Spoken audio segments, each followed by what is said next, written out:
Hai anak-anak, apa kabar kalian hari ini? Semoga kalian sehat selalu dan tetap semangat belajar dari rumah. Hari ini kita akan belajar tentang benda cair. Kelas 2, tema 2, bermain di lingkunganku. Contoh dari benda cair yaitu yang pertama adalah di sini ada gambar air. Nah, ini nomor 1 adalah contoh benda cair yang pertama, yaitu air. Air yang biasa kita minum setiap hari. Lalu gambar yang kedua adalah minyak goreng yang biasa dipakai oleh ibu kalian untuk apa ya? Betul, untuk menggoreng ya. Dan gambar yang ketiga adalah apa ini yuk? Pinter, ini adalah gambar jus. Kalian suka jus? Oh, pasti suka ya. Bu Meli juga suka loh sama jus. Jus apa yang kalian suka? Kalau Bu Meli sukanya sama jus semangka. Rasanya segar. Nah, jus itu termasuk contoh benda cair loh. Nah, selanjutnya kita akan belajar sifat benda cair. Sifat benda cair yang pertama yaitu benda cair memiliki massa.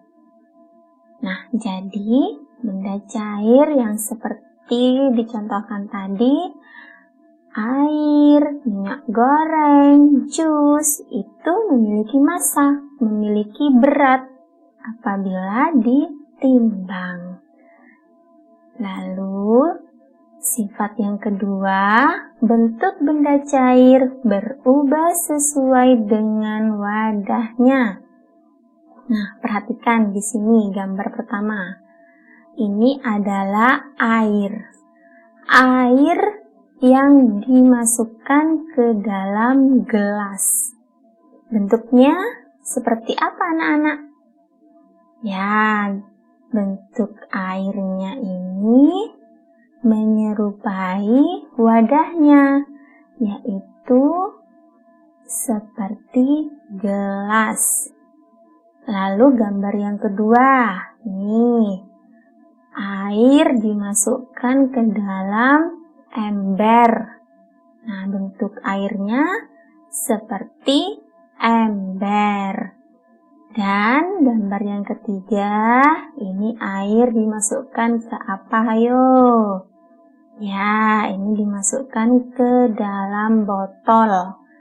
Biasanya kalian minum air dibawa ke sekolah memakai botol. Nah, air yang kalian minum itu jika dimasukkan ke dalam botol, maka bentuk air menyerupai botol. Pintar. Nah, sifat yang ketiga adalah permukaan benda cair yang tenang selalu datar. Nah, air kalau baru kita masukkan ke dalam gelas, ember, botol, itu pasti akan bergelombang. Nah, coba kita tunggu sebentar. Gelasnya kita diamkan, embernya kita diamkan, lalu botolnya juga kita diamkan, tanpa kita goyang-goyangkan. Bagaimana bentuk air di dalam ketiga wadah tersebut? Tenang bukan? Nah, apabila air di dalam ketiga wadah tersebut sudah tenang, perhatikan permukaan atasnya. Nah, ini perhatikan permukaan atasnya. itu akan selalu datar, lurus ya, tidak bergelombang lagi. Nah, itu adalah salah satu sifat benda cair, yaitu permukaannya yang tenang selalu datar. Kalian bisa mempraktikkannya di rumah ya. Kita lanjut ke sifat yang keempat. Benda cair mengalir ke tempat yang lebih rendah. Nah, di sini ada gambarnya apa ya? Ya, benar.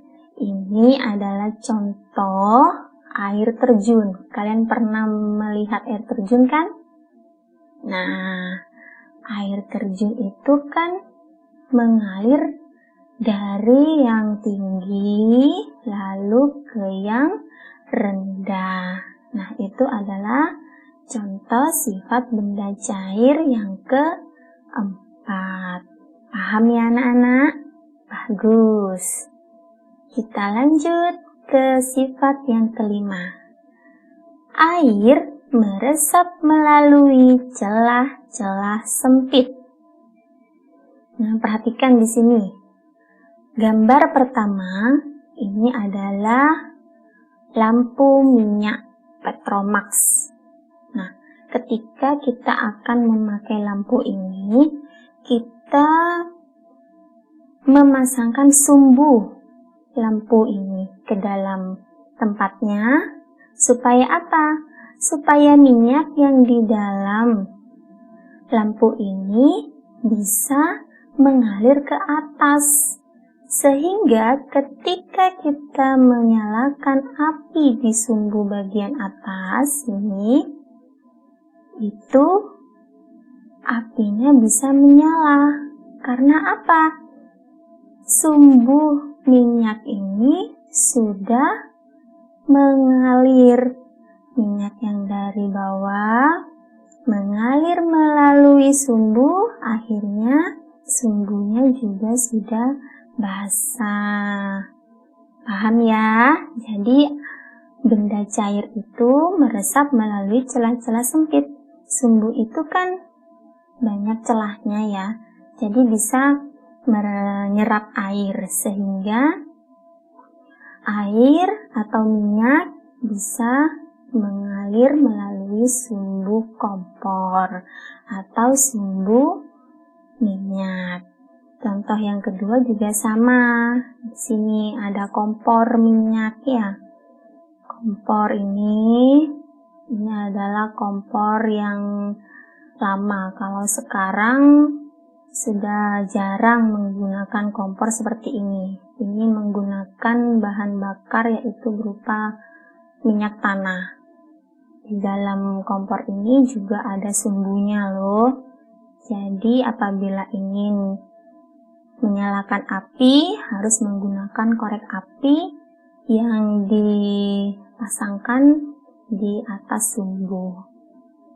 Lalu contoh yang ketiga adalah dinding, tembok rumah kalian. Ketika hujan turun, coba perhatikan tembok rumah kalian. Kalau misalnya bocor, nah itu berarti air hujan turun dari genteng, ya lalu ke dinding rumah kalian. Nah, jadi dinding rumah kalian itu juga memiliki celah-celah yang sempit, sehingga air bisa terserap oleh dinding. Nah, itu adalah contoh sifat benda cair yang kelima, yaitu air meresap melalui celah-celah sempit. Itu bisa juga kita sebut dengan peristiwa kapilaritas. Kita lanjut ke sifat yang keenam. Benda cair menekan ke segala arah.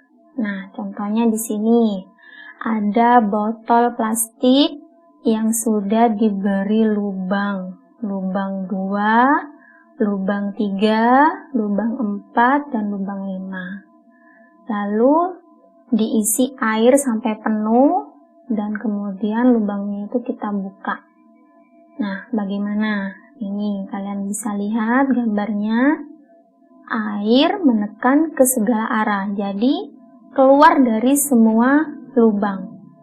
Lubang 2 ada airnya, 3 juga ada airnya, 4 ada airnya, 5 ada airnya juga yang keluar.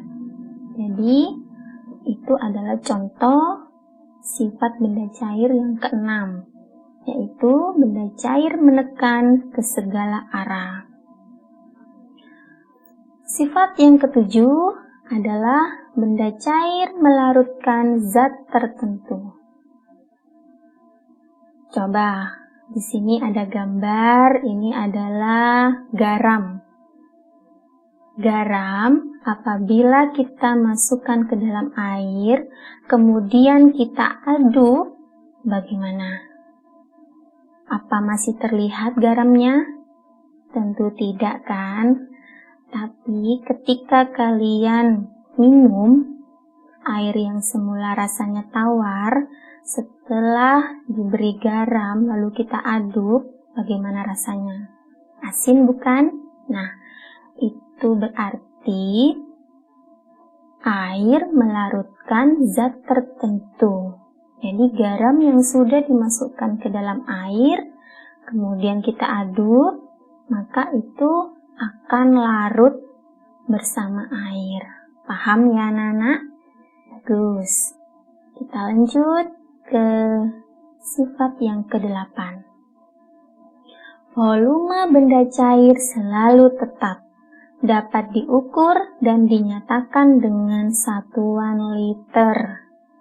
Nah, jadi volume benda cair itu selalu tetap walau dipindahkan dari tempat satu ke tempat lainnya. Dan satuan benda cair itu dinyatakan dengan satuan liter. Misalnya kalian ingin membeli minyak goreng, pasti kalian akan beli 1 liter minyak, 2 liter minyak, seperti itu. Paham ya? Pinter. Nah, itu tadi adalah sifat benda cair beserta contohnya. Sekarang tugas kalian adalah gambarlah 3 contoh benda cair di buku gambar kalian. Kemudian warnailah. Bisa kan ya? Jadi kalian gambar contoh-contoh benda cair yang sudah kita bahas. Kemudian kalian beri warna supaya lebih indah. Selamat mengerjakan anak-anak. Sampai jumpa di pembelajaran selanjutnya.